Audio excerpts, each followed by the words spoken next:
Good afternoon. Ken Jolly of the BIS Commodities here in Cedar Rapids, Iowa, reviewing the grain markets for the week of February 21st. A shortened trade week because of President's Day.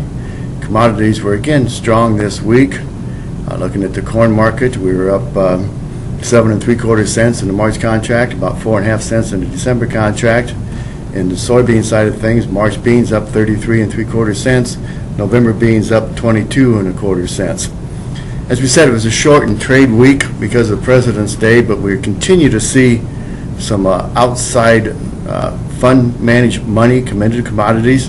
We saw it towards the tail end of last week. We saw it again Tuesday, where all commodities on that particular day were higher when you looked at not only our grains but the meats, the softs, and the energy markets at that particular time. The grain markets continue to be led by the strong demand within the soybean complex.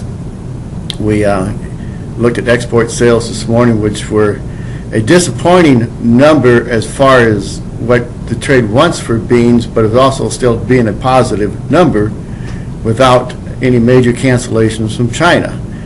So with that being said, we continue to push this market higher in these front months.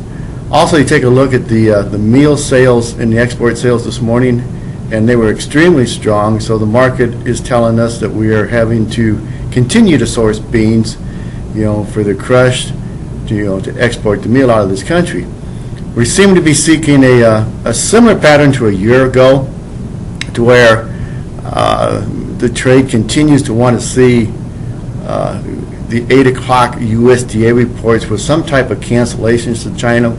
We're not seeing that for whatever particular reason, where it's the transportation problems that they thought they were going to have in South America, is it the transportation problems we've got in this country, where we have kind of got them caught in a corner here right now with a lot of our soybeans physically loaded, whether on unit trains, barges or whatnot, so they're committed to take what they've got here for right now, thus pushing this thing higher.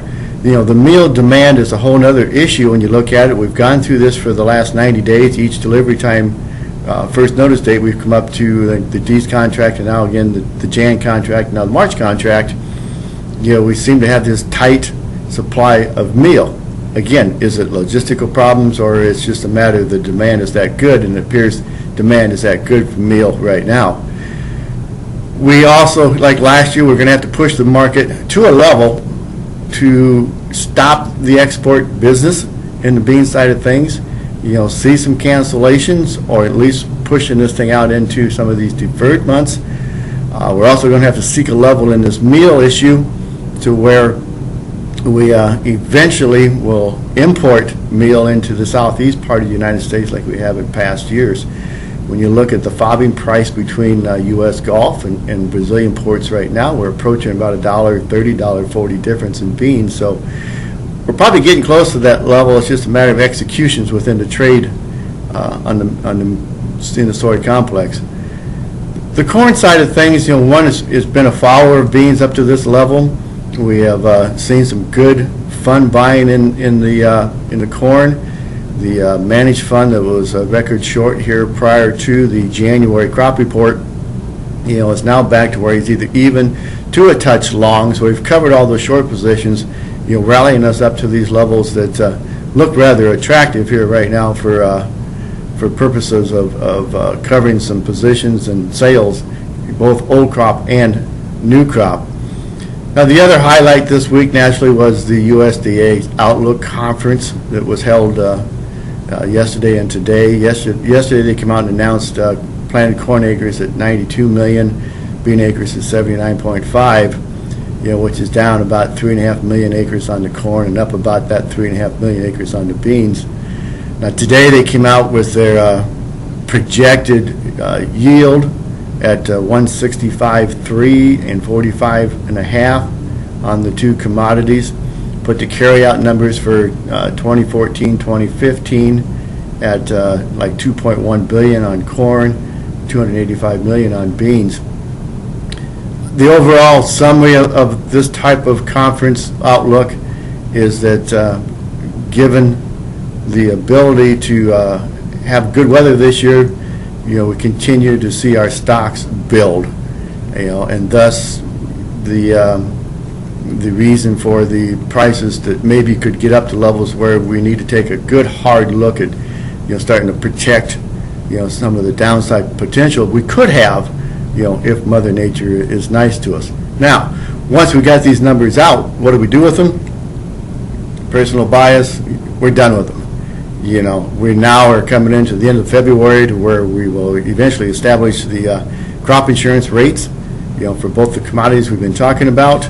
Once we flip the calendar over and begin to look at the month of March, we'll begin to look at the spring weather patterns as they slowly move from the south to the north. As we all know, it is short-term, 10 to 15 days, continues to be extremely cold here in the central and northern plains, with a lot of snow and wind here yet. I'm sure that'll be discussed as we move forward, during the month of March. Also, as you get in the mid part of March, we'll start to really focus on the upcoming stocks report on March 31st and also the planning report at that particular time. When you talk about the planning report, as we said, the outlook said we had 92 million acres of corn possible this year. As you crunch all the numbers between the corn and the beans, it makes you wonder what happened to the prevent plant acres last year that were laid aside because of the extreme wetness we had across the the upper Midwest. So I'm sure that's going to be discussed here as we move forward, and that's why I think that these numbers that we have seen today from the USDA, kind of push them aside. We're going to discuss some other numbers as we come in the tail end of March, and then we're going to get the stocks report, planted acres report at that particular time, and then we'll be that much closer naturally to the spring conditions here across the central part of the Midwest. So a lot of things to kind of hash out. I think as we move into next week, the key will continue to be two things.